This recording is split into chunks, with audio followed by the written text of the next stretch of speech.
Hey guys, welcome back to Andy's Dinosaur Reviews. Today we are taking a look at another of the new 2019 Dino Rivals figures from Mattel, and it is another Jurassic World figure, and it is the Monolophosaurus, the Savage Strike Monolophosaurus. This is a figure that was pretty well sought after when they initially came out in the 2-pack with that Battle Damage Extreme Chompin T-Rex at Walmart. There was a green version, and a lot of people for some reason had a very hard time finding it initially.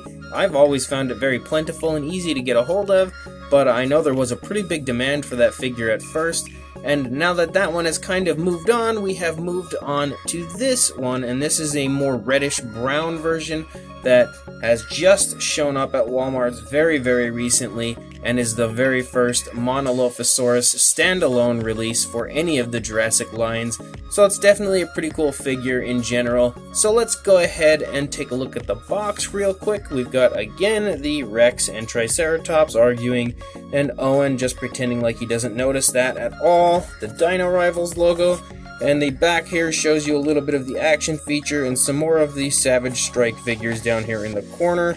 And of course, giving you a shot of your card right here. So let's go ahead, get the card out, get the figure out, and we'll take a look at both. So here is the Monolophosaurus card. We got that out nice and easy from the side, like I showed you guys, I think, in the Styracosaurus review, how I was able to sneak that card out from the side if you just cut that one little area of tape. But I really actually like this card. I think that picture, the artwork there of the Monolophosaurus itself is really cool. And again, it shows the stats and the typical Jurassic World and Dino Rivals logo on the back, but this might actually be my favorite card as far as the image goes, because that Monolophosaurus looks really cool. And then here is the Monolophosaurus itself. Very beautifully done. I really love this figure. I love the green one a lot, and I was really excited for this one to be coming out because I could definitely go for a few different variations of this figure. And here we are with our second, potentially the last. We won't know that for sure, I guess, because Mattel loves to spring out newer repaints and everything all the time. But so far, I'm pretty happy with this and the green one, and so let's take a closer look at this one. So starting up here with the head sculpt, the overall sculpt of this, I think it pretty much is exactly the same as the green one, but of course there are new action features, so we're not going to really go over too much as far as the sculpting goes, and pretty much just base it off of the newer paint and the action features and everything like that. Anything basically that is new. If you do want to see a more detailed review of this sculpt, I will include a link in the description to the Extreme Chompin T-Rex set with the green Monolophosaurus that I have previously reviewed already.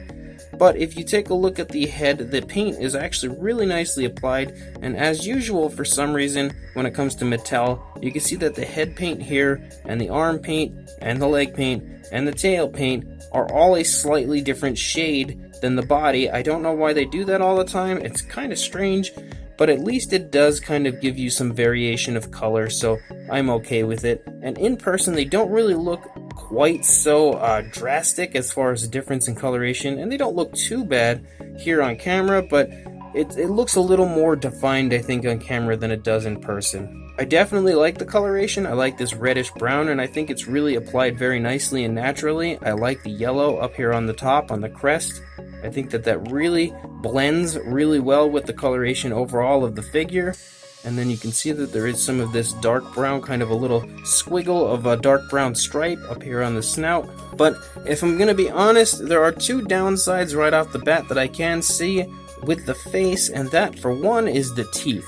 The teeth are pretty disgustingly painted. Right here on this side, it's just all kind of slopped on the upper jaw. The paint is really all over the place on it. And then if we go to the opposing side, the teeth are only kind of half painted. So you can see part of the teeth on the upper side here are not really painted, but then the lower side they are. And of course, this is the side that was conveniently hidden, thanks to Mattel being shady. This side was on the inside, so you can only see this, where it doesn't look too bad. You can see the paint looks a little splotched together on the teeth, but you think, oh, that's not that bad, but you turn it over, and that's pretty rough. So, good job on being shady, Mattel, and sneaking that past me. And the other downside, in my opinion, is the eyes, because I had previously said in a different Dino Rivals review that hopefully Mattel finally fixed the eye issue when it comes to the eye placement. and they have quite clearly not fixed that problem, because this is really bad. That is not placed well at all, and it is actually down significantly too low to even be on the eye. I don't know how this kind of thing is still going on, still this long into the Jurassic World line, and Mattel somehow has not been able to find a way to fix this issue. And it's the same on this side. Honestly, it's not as bad as the opposing side, but it's still pretty bad. You can see the eye isn't really where it should be, but at least this side is kind of okay looking. From a distance, you don't notice it too much, but being a collector, it's really something that kind of drives me nuts, just how poorly placed that eye is.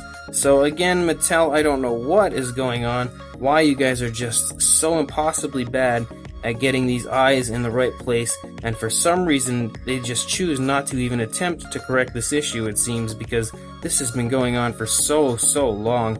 I don't know how this could possibly still be an issue unless their quality control just is non-existent. Regardless, if we can move past those two terrible features of this figure, and we come down, again, the paint looks beautiful, honestly, everywhere else. I really think that this dark brown really makes the entire thing just look so striking and so beautiful, and then this reddish brown just meshes so well with that dark brown. It overall just looks fantastic. I love the white underbelly and everything like that. You've got some more of this dark brown here on the legs, and the paint kind of runs out here a little ways onto the tail, which is surprising because Mattel usually skimps out on tail paint, but it does actually come out just a little tiny bit onto the tail. I would have preferred it came out all the way, but it's not that bad. And you can again see some of those typical trademark Mattel speckles here and there that just give it a little variation of color. And as per usual with Mattel, the nails are not painted, but they kind of appear to have a gloss, so it does give them a somewhat realistic look, but again, it's just still the same coloration as the rest of the body. And if you are interested, here is the Jurassic Facts app code for this Monolophosaurus. So as far as articulation on this figure goes, of course you've got the articulated jaw, but that's because that is the action feature. The arms go forward and back, a little stiff, and they also come out away from the body like that. The legs themselves, forward and back, they come away from the body a little bit, but not too much. And then the tail itself is also articulated a little bit, but that's because that is how you actually control the action feature. So you take the tail, you push the tail down, and the jaw closes. It doesn't seem like it closes perfectly, but it's for the most part works pretty well. As far as the size goes on the Monolophosaurus, from the tail to the head, you are looking at a little bit under 8 inches or about 20 centimeters. And for a height, about 3 inches almost on the dot, or about 7.5 centimeters, almost 8. For a size comparison, there is Mr. Papo T-Rex. You can see that the figure is a pretty small one. Again, being one of these Savage Strike figures, it's somewhere in the range of the typical battle damage figure size, like the battle damage Blue, or the battle damaged Monolophosaurus, which this is exactly the same size as. So a very small but not super small figure. It's pretty nicely sized, but definitely one of the smaller of the Mattel line. So another pretty good release out of the Mattel Jurassic World line.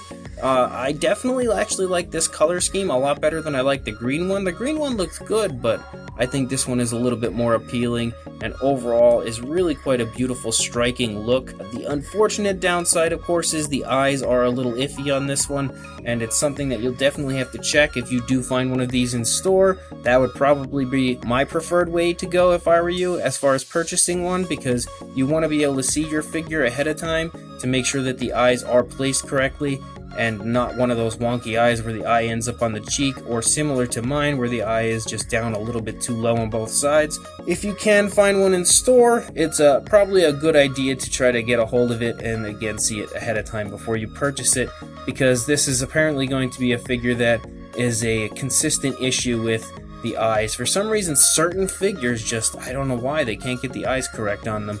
Kind of like the Carnotaurus was one that had a real hard time finding eyes, or the Pachycephalosaurus was a real hard one to find eyes that were nicely placed on it. So far, I've seen this one and I've seen one other one in store, and both kind of had this same issue going on. So be sure to try to look for one in store if you can. Unless you are forced to buy it online, then just keep your fingers crossed and hope the eyes show up in good shape. The teeth are a little bit sloppily painted as well, but that may just be limited to mine. I don't know for sure, but I'll hope for your sake that that is the case. Overall, I like the action feature. It's pretty basic, but still very cool. The paint is really nicely and very naturally applied, and of course the sculpt I am overall a big fan of. I've been enjoying this sculpt since the initial release in that Extreme Chompin Rex 2-pack, so this is a very nice figure, another cool addition to the Savage Strike line, and I definitely recommend it. So head to your local Walmart or Target and see if you can locate one yourself, and please like, comment, and subscribe, and I will see you in the next review. Thanks for watching.